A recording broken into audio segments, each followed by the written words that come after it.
Io non sono molto pratica nel sentimento da qui in poi. Per una serie di paure ed altre cose non sono mai andata fino in fondo. In un rapporto non ho mai messo le carte in tavola. Di solito o passavo o bliffavo. Ho sempre pensato che certi sentimenti, certe parole, certi gesti andassero conservati per una sola persona. Ora non so nemmeno più cosa pensare, forse avrò sbagliato. Comunque sia, io l'ho fatto. Ho conservato delle cose. Il mio sentimento è un campo innevato, mai calpestato prima.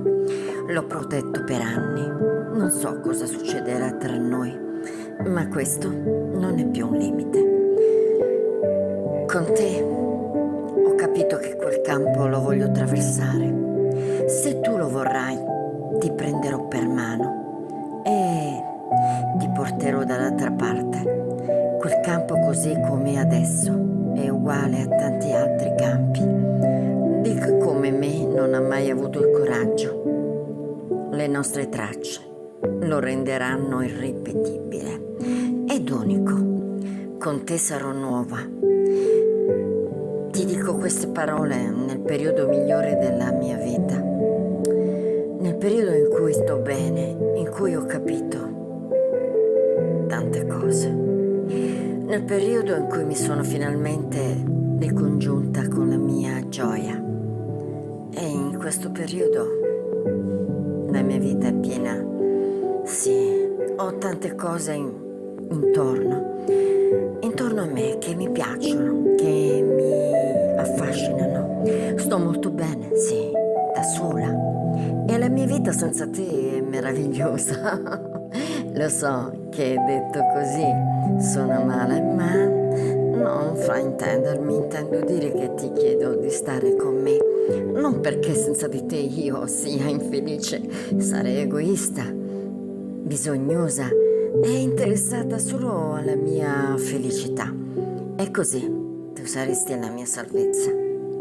Io ti chiedo di stare con me perché in questo momento la mia vita è veramente meravigliosa, ma con te lo sarebbe ancora di più.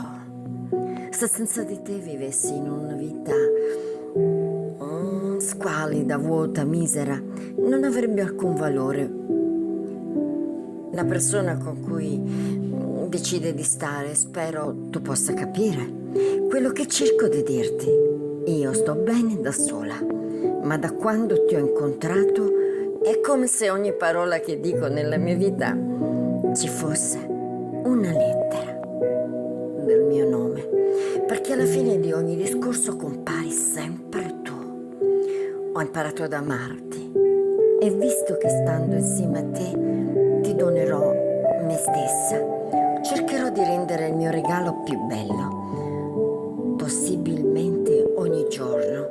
Mi costringerei ad essere attenta, degna dell'amore che provo per te. Come potrei convincerti che saprò amarti se non sapessi amare me stessa?